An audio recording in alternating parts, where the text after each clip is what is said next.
Okay. So the first two types of learning that we're going to talk about are classical conditioning and operant conditioning. The most basic kind of definition of the difference between the two is classical conditioning is what we call associative learning. Okay. Operant conditioning is what we call reward and punishment. So kind of think about the word operate. You have to operate and then look at the consequence to determine if you're going to continue with that behavior or not continue with that behavior. Classical conditioning is when you're just purely associating two events with each other to determine a response. So in the example here, the association between getting a shot and the doctor's office can bring up anxiety or associated anxiety about going to the doctor. Probably my best example of classical conditioning, which is more literal, it's actually called the Garcia effect. And years ago, man, this was, oh my gosh, 20 years ago, because it was in 2004. Um, uh, I started a new medication, but that night, me and my ex went to a Italian restaurant where I had fettuccine Alfredo, but the new medication made me gravely sick. Um, I mean, it was a bad night. But in my mind, I associated the fettuccine Alfredo with getting sick. Those are the two things that were associated together. And even 20 years later, I can't even smell fettuccine Alfredo without getting nauseous. Okay. That's probably my best example of classical conditioning. It's just this association between these two things that becomes then a fixed response. Okay. And then, of course, operant conditioning is what you traditionally think about with learning and training animals and whatnot. It's when a behavior is omitted and you give a reward or a punishment. Reward supposedly increases a behavior, punishment decreases it. And again, it's the term operate. Okay. But we're going to start with classical conditioning because, as I mentioned, from Tuesday, Ivan Pavlov was kind of one of the first to really investigate classical conditioning and understanding it. And I already kind of gave the scenario on Tuesday about the question that Pavlov was trying to answer as he noticed that his researchers would walk in the room even if they didn't have food, and the dogs would start to fill up that little vial with their saliva. And he wanted to know, why is it that without the presence of a stimuli, why is it causing a response? Okay. And so the experimental paradigm he came up with, and we got to uh, talk about these terms that he uses a little bit. So before conditioning, this is what a UCS is what's called an unconditioned stimulus. Okay. Oh, that probably doesn't help. No. Sorry. Sorry. An unconditioned stimulus produces what's called an unconditioned response. So, for example, you don't have to teach a dog to salivate at the sight and smell of food. Okay. Well, as long as it's food they like, right? Something that is palatable to a dog. Okay. And then he had something called a neutral stimulus that created not the response that you would expect it to. So when you ring a bell, you don't expect the dog to salivate because it's a novel stimulus. It might give them a startle reflex or something like that, but it doesn't naturally create salivation. Okay. And then during the conditioning process, what Pavlov did is he paired the natural stimulus with the unconditioned stimulus. So he present the food, ring the bell, present the food, ring the bell, present the food, ring the bell. And then eventually, just ringing the bell created salivation in the dog. So it goes from a neutral stimulus to a conditioned stimulus, which produces a conditioned response. Okay. And really, this is kind of what we're doing with dogs when we're training them. We're looking for that behavior. No, that's a bad example. Where when we start to train a dog, and we're using, sometimes they use those clicker things.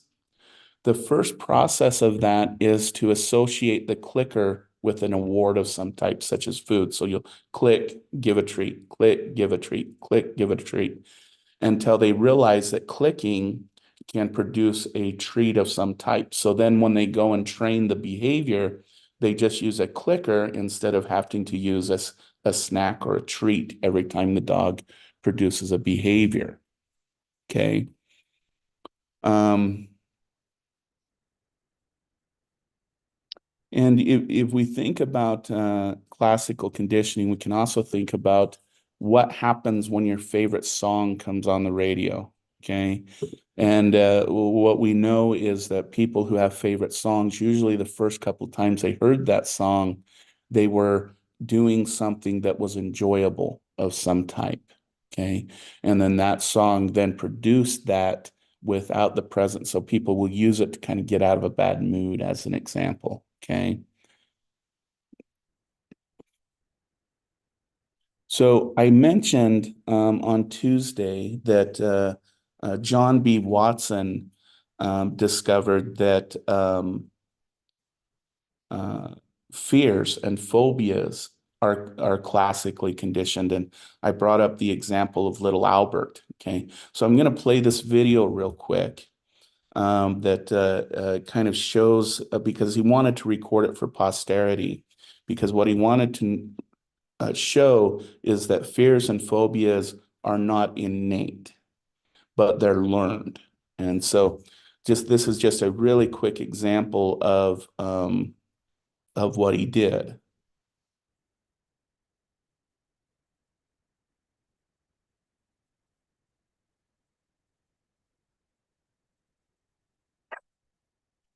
To prove that environment is more powerful than genetics, Watson designs an experiment for an infant known as Little Albert. He's so confident, he films it for posterity. At first, Albert shows little fear, even when Watson places a burning newspaper in front of him. Albert is also unafraid when he encounters a white rat for the first time in his life.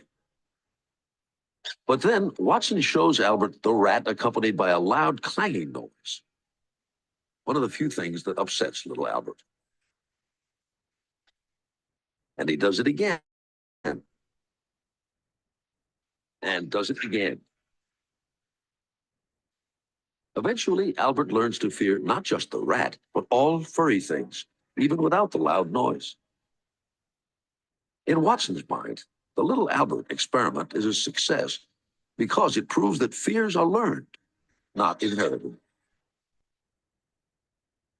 Okay, the first thing I have to say, just so everyone knows, we couldn't do that experiment today. It wouldn't get past a ethics review board. So some of the unfortunate things about little Albert is they never went back and counter conditioned his situation, because at that time, Watson just kind of let mom and baby go home. And when they went and tried to find little Albert, they couldn't. And it's actually kind of the myth and mythology, and which may be fact, is they think that he actually died of polio at the age of 10 or 11. So one of the kind of downfalls of psychology is we never really knew what happened with him. But on that side note, as far as ethics concerned, we now do have to follow up when we do experiments that might potentially cause harm, and we have to make sure we put some things in place. But that's a kind of sad thing about little Albert. But the things that I want to emphasize about little Albert is that, again, when we get into abnormal psychology and we talk about phobias and we talk about fear, still exposure therapy, which is counter conditioning. You put a person in a condition that they experience their fear or phobia in a different way, still tends to be the best treatment. Okay. So, for example, I used the snake example on Tuesday, where you have someone first at a video screen and you're measuring their physiological response, and you have them view the snake until they no longer have a physiological response to it. And then maybe you put them outside of a room with the door closed, and you say there's snakes in that room. And again, you measure their physiological response, and then you open the door, okay? And then you have them sit in the room with the snakes in a cage of some type, until eventually what happens is you can get the, in perfect world, you can get the person to be in the cage with the snakes, okay? Um, Unfortunately, the most common type of phobias are social phobias, and dealing with those is a little bit more difficult because there are so many things that are conditioned to having a social phobia. It's really difficult to actually use counter conditioning techniques to um, um, extinguish those types of fears. So we have to use slightly different techniques, even though we use similar ones.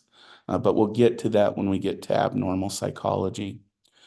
So what we have here is kind of the learning process when it comes to classical conditioning.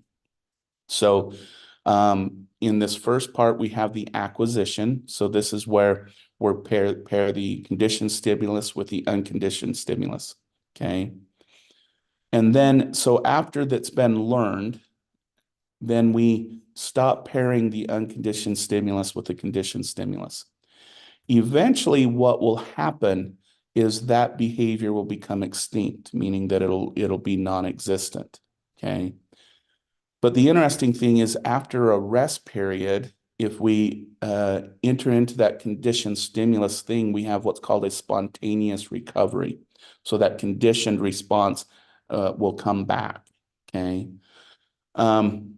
The best way that I can explain this is like a relationship, a boyfriend girlfriend situation.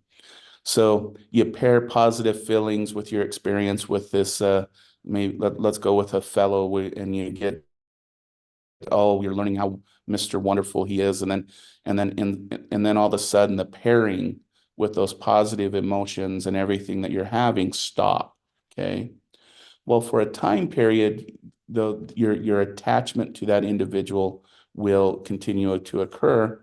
But in many situations, those positive feelings and stuff stop becoming. And so you go through extinction to where you kind of wake up one morning and go, why am I with you? Right. And so you break up with the fellow, right? And then 3, 4 months later, you're going to the grocery store and you happen to see him. And for some reason, you kind of have this inkling in your mind now, why did I break up with him? He's so cute. Man, maybe I should call him and try to get back with him. Okay.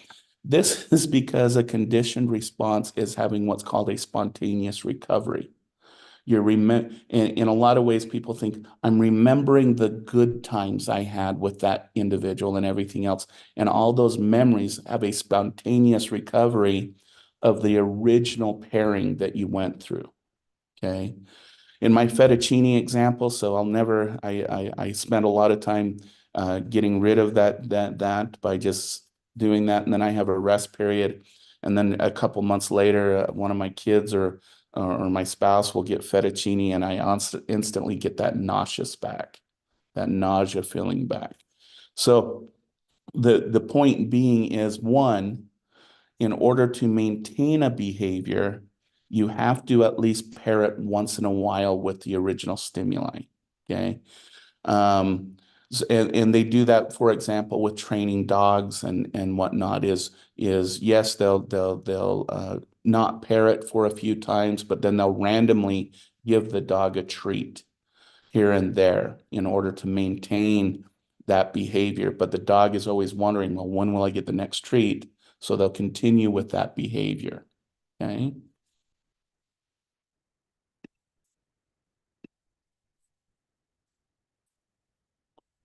All right. So that's classical conditioning. And sometimes these things work together, and I'll give an example of that in just a minute. The next one we're going to talk about is operant conditioning, okay? This is where there's an event in the environment, and then we have a behavioral response, okay? If that response is reinforced, we can also use the word awarded, then that should increase the probability of that behavior occurring in the future. If, however, the behavior is punished, that should reduce the probability of that behavior. Now, this is where I want to kind of emphasize this point is one that we're using the term positive and negative. We're not using an emotional quality. Okay. We're not talking about positive reinforcement as being yippee, I got a reward, or negative reinforcement as, oh, that's not a good quality reinforcement. When we talk about positive and negative, when we talk about positive, it's because we're adding something positive to the situation. Okay. When we're talking about negative, we're going to take something away. Okay.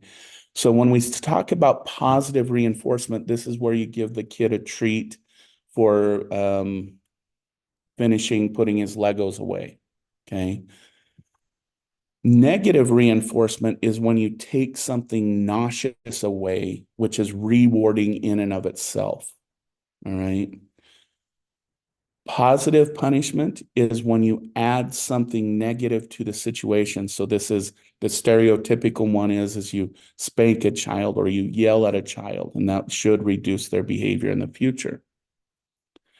Negative punishment is when you take something positive away. So when you take away a teenager's cell phone for not coming home on time. Okay, so you're taking that positive away. All right. I want to see. So just to kind of emphasize these points, positive reinforcement, and I'll just use these top ones. You turn your homework in time, so your teacher praises you for doing it. So you increase turning in your homework on time. Okay.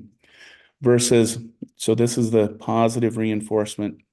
Negative reinforcement is you turn your homework in on time and your teacher stop criticizing you for being late. So they're going to take away a negative, and that increases the chances of turning in homework on the time.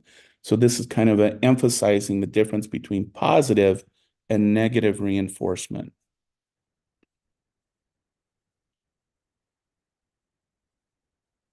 Before we go on, I just want to focus on this positive and negative reinforcement, because probably one of the best examples of this is tantrums in young children. All right. And so let's take a kind of a stereotypical grocery store tantrum. Little Billy wants a Snicker. Mom says no. And so Billy starts to yell and scream and get angry and frustrated. And so what does mom do?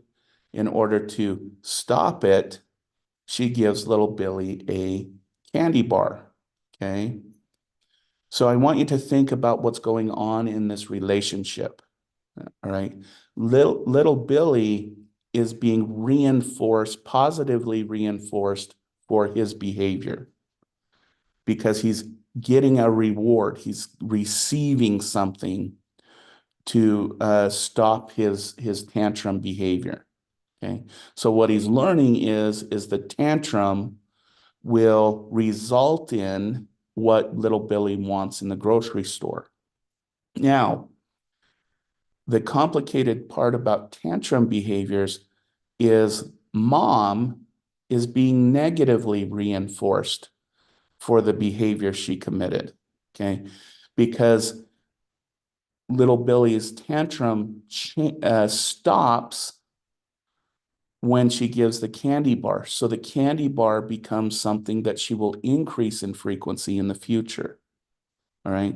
And this is the trouble with tantrum behaviors is you have two people who are being conditioned at the same time. All right. And classical conditioning is not happening in the rational part of the brain. We rationalize the behavior, but the reason we commit those behaviors actually are in the unconscious areas of the brain. They're right in the hippocampal area, in the emotional area of the brain. And so we don't always realize that we have been taught, if you want to use that term, or pushed into a behavior. And probably a really good example of this is, let's say we put little Billy through a treatment program. So we're going to counter condition his tantrums. All right. What research has shown is that, but at the same time, we're going to watch how many times mom passes by that Snickers bar. Okay. So let's say in an average grocery thing, she'll pass by it 3 times. All right. So we have Billy counter conditioned, and he's no longer, throwing the tantrum. But what we find is that the number of times mom passes by that Snickers bar actually quadruples, meaning that she is unconsciously seeking out that tantrum behavior in little Billy. Okay. So really and again, if you go to a therapist that's worth their dime, they will actually say, okay, mom, dad, and grandma, grandpa, whoever the child throws tantrums with, we got to work with both of you because we got to counter condition your response and we got to counter condition little Billy's response because their behaviors are sympathetic with each other. Now, the tantrum example is also a good example of classical conditioning because usually little Billy will throw the tantrum in the grocery store, but not necessarily the gas station or not necessarily with grandma and grandpa. Because what Billy has done is he's associated that behavior and receiving a Snickers with that grocery store. So now we also have something that needs to be counter conditioned classically on the classical conditioning level. Okay. And that's what I meant by earlier. A lot of times these two types of learning, the associative learning and the operant learning, kind of work together. All right. So that's an example of, for example, positive and negative reinforcement and how they can happen. Tantrum behavior is a good example of both. So now let's talk. So we have the positive and negative down. Let's talk about positive and negative punishment. So you don't clean up your room when your parents ask. Your parents yell at you for not cleaning your room. You stop dwindling and clean up your room to avoid being nagged at. Okay, so you're basically what is being taught is your behavior of not cleaning. Okay. An example of negative punishment. So there's something that the parents added to the situation, and negative was added to the situation. In negative punishment, you come home 2 hours after curfew, and your parents ground you for 2 weeks, and so they're introducing a negative situation. Okay. Or they take your cell phone away, or they take your car keys away. Okay. So what you hope will happen is you don't come home late next time. Okay.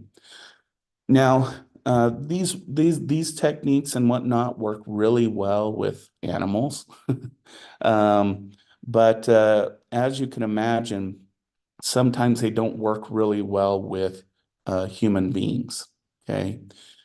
Because the only way these techniques work is if you don't introduce choice in a behavior, right? So let's take the scenario of Johnny coming home late. So dad says, Johnny, be home by 11 or I'm taking your Xbox away. for 2 weeks. Okay. Now there's a big, what we call threat. But what Johnny's dad did at that moment is he introduced choice into Johnny's behavior. So now let's fast forward to, let's say, so I said 11, right? So let's fast forward to 11:30. Johnny's at this party. He's really like doing awesome on, I don't know any games today on I don't know, on one of the good games these days. Okay. He's really kicking butt on it. Okay. He's drinking this juice out of this red cup that is making him feel really good. He's noticing there's a couple girls that are looking at him, and everything's going good. There's popping music, everything's going on. And we get to 10:50, and it takes Johnny 10 minutes to get home. But I want you to think about this in the condition that he's in. At 10:50, is Johnny going to decide to leave this very rewarding environment where he's having fun because he's going to think about getting his Xbox taken away? Or is he going to stay at the party? Okay. More than likely, he's going to stay at the party. Okay. And be late and deal with the consequences later. However, when you don't give the opportunity of choice, so you say, Johnny, be home at 11. And Johnny goes, or what? You just simply say, you'll find out. Okay. You don't give the choice. All right. So here's a one trial, and I'm sure Johnny will be home by 11 each time. Johnny, it takes Johnny 10 minutes. So when it hits 10:50, you knock at the door of the party in your full, night pajamas and everything, your hair all done, and you say, hey, is Johnny here? Okay, you're introducing a negative situation and an issue of embarrassment, which is more negative for a teenager. I'm willing to bet after that, Johnny will be home by curfew every time after that. Because one, you didn't give the choice. You just said something will happen. And so he's always thinking in the back of his mind, well, what is the consequences of me stopping this enjoyment? I don't know. Okay. Now, beyond that, even when you use reinforcement, this is why a lot of times when we work with our kids, reinforcement doesn't work. Because we say something to, like, little Billy, say, little Billy, if you eat all your food, you'll get a treat. Little Billy, if you clean your room, we'll have pizza tonight. All right. But remember, especially when we're dealing with children, we're in an egocentric point of view, meaning what we're being stimulated by is here in the moment, not something that can happen in the future. All right. Really, the way, if you want to use the word train your children, is you don't tell them the consequences.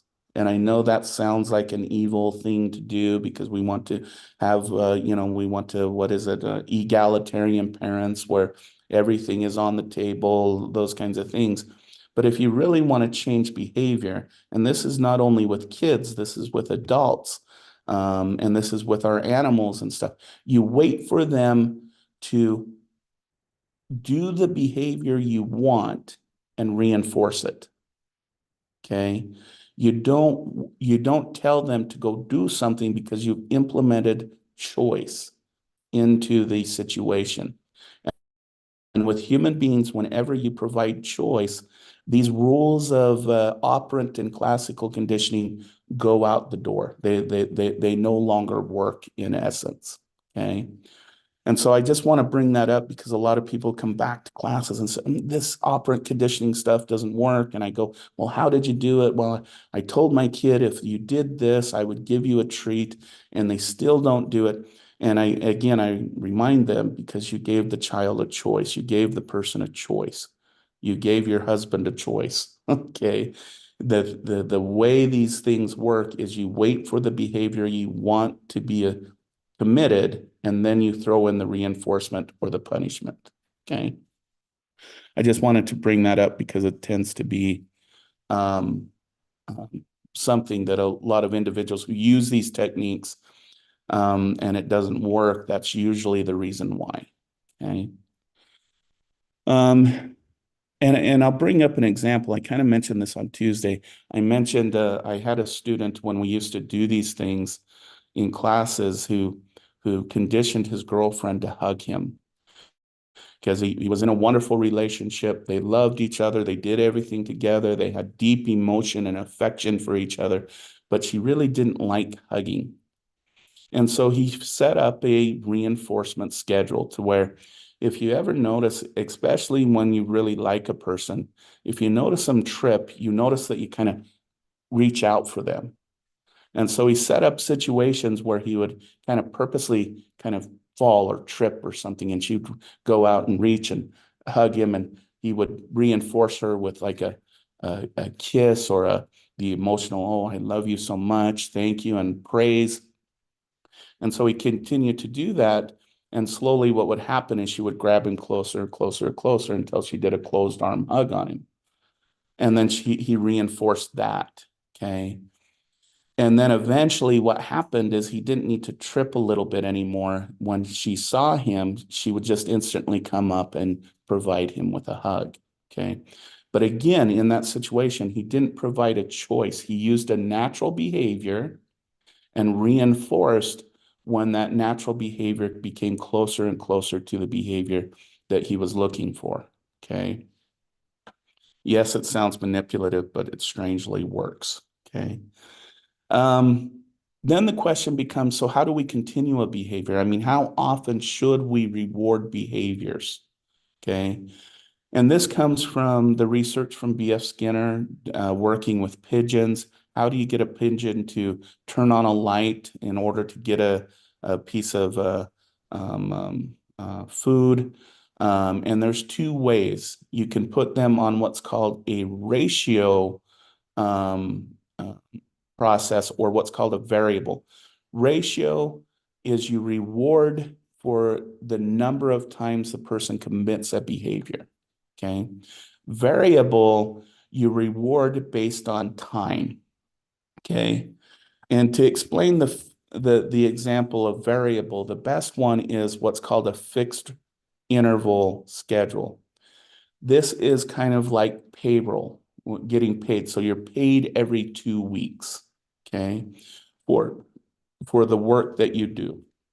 And what we find is we get this scalloped kind of situation. So we get paid, so we slow down on our work. We kind of spend some time, but then when it gets near payday, we increase our performance. Then we get paid, and then our performance flat lines until a few days before payday again. So it's a scallop type of performance that we end up with a fixed interval type of situation. A variable interval is, let's say you get paid, but the employer doesn't tell you when you're going to get paid. They just do it, maybe you get paid at 1 week and then 2 weeks and then 3 weeks and then 1 week and you never know what's going to happen. Well, in this case, your performance doesn't increase quickly, but it increases steadily. Okay. And then we have fixed ratios and variable ratio. Okay. On the fixed ratio, you get a reward every time you commit that behavior. Okay. And as you can see, this one outperforms our variable ratio processes. But if you want to really get behavior learned fast and you get behavior done quickly, you do what's called a variable ratio process. And this is where you do a number of committed behaviors and then you get rewarded. And then maybe a few less the next time, a few more the next time. The best way to explain this is gambling. Okay, when you pull that lever, You're not sure if you're going to get rewarded or not, but you know that reward will become eventually. So you continue to pull the lever. All right. And this is kind of almost kind of, if you want to think about it, the basis of addiction when it comes to gambling addiction, because you're not quite sure when that next time is going to come. You just know it's going to eventually be there. And so because you're not sure, you'll continually to commit that behavior until you receive it. All right. This is why, you know, in relationships and stuff, it's not always good idea sometimes to always give a hug, okay, for doing the dishes, for example. But maybe giving a hug on a variable ratio schedule will actually get your dishes done more often by your partner or by your kids for that matter. So these are the different ones. The poorest one is our fixed paychecks on an interval basis. The one that will get behavior learned the quickest is a variable ratio schedule. And so these are kind of the different schedules of reinforcement that you can implement. Okay. All right. Okay. Let's finish up today with our third type of learning, which is observational learning. And this again, this is also called social learning. And the best way to explain this type of learning is through Albert Bandura's kind of famous Bobo doll study. Okay. And he was really kind of the advocate of social learning and developed the theory to its fullest. But let me just kind of give the background of the Bobo doll experiment. Is what he did is he had two teachers and he had children randomly assigned to these teachers. One teacher would put up this Bobo doll, which I don't know if everyone knows what these are. They have a weight at the bottom and then they're airflated to the top. And the kind of idea is you can push them over, you could hit them over, and they come back up. Okay. And so in one condition, the teacher just put it up calmly, collectively. In the other condition, the teacher was really rough with it. She would use hammers and bang it and got aggressive with it and then put it up. And the question is what behaviors would the children model the next day? Would they be aggressive with it or would they be less aggressive with it? Okay. And so this is kind of, again, a video of the example of the Bobo doll experiment. The model pummeled the doll with the mallet, flung it in the air,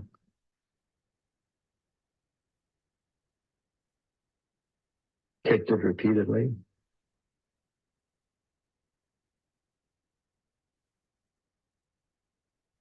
threw it down and beat it.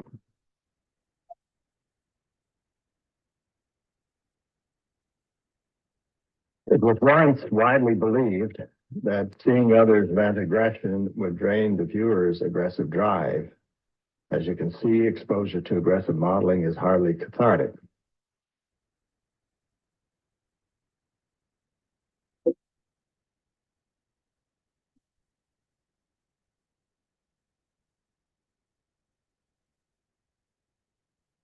Exposure to aggressive modeling increased attraction to guns, even though it was never modeled.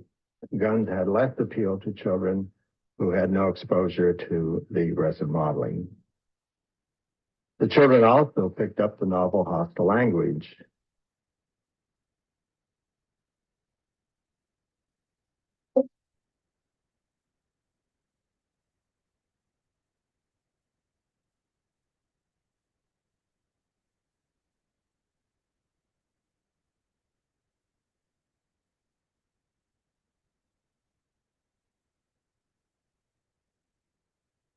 All right. And I should note, so a pretty significant evidence that aggression is a learned behavior through social observation. Okay. And I should note, was there differences between boys and girls? In original studies, there wasn't. Girls became just as aggressive with it.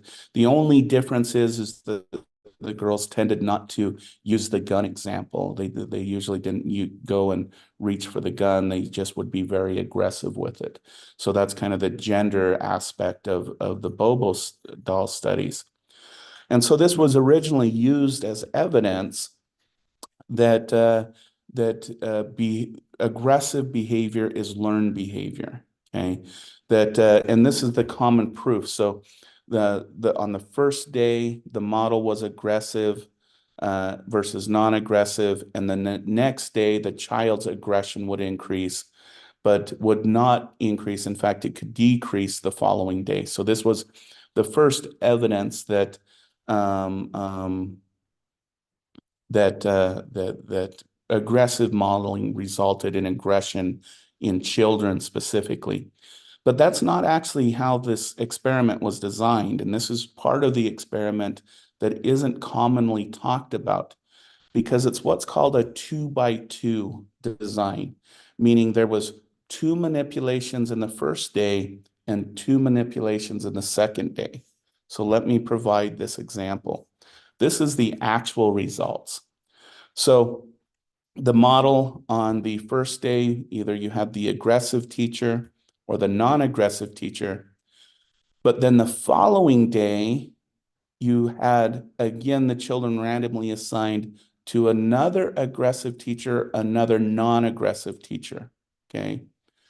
So this is the part that doesn't get well advertised when really looking at the complexity of social learning.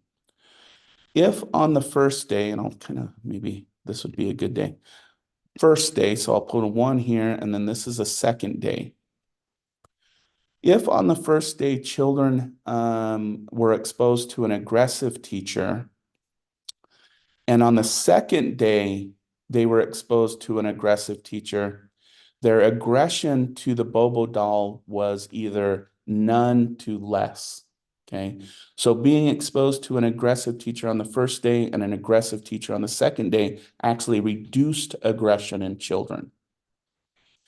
It was when the children were compared to an aggressive teacher on the first day and a non-aggressive teacher on the second day that the aggressive behaviors increased or became more prevalent.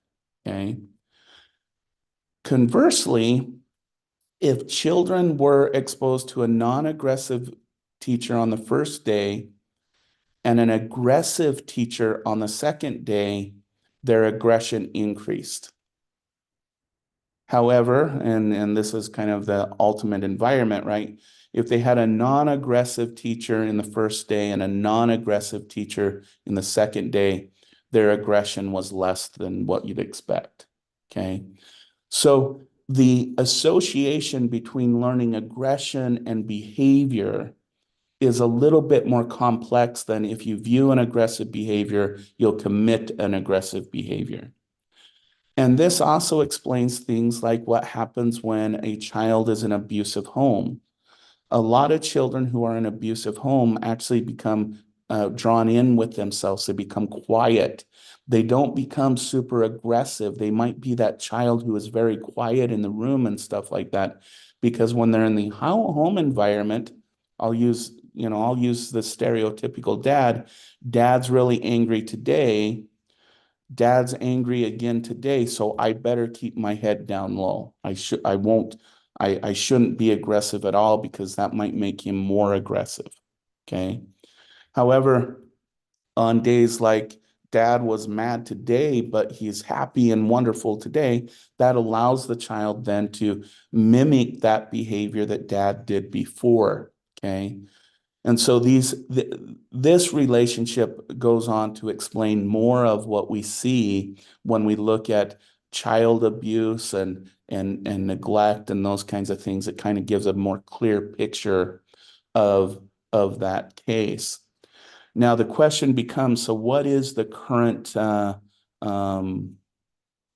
knowledge on viewing violent video games and violent TV and its association with aggression. And so there's this big push, what creates school shooters is because they played those violent video games and they were exposed to violence, and that's what causes maybe a causal factor into things like school shootings and the like.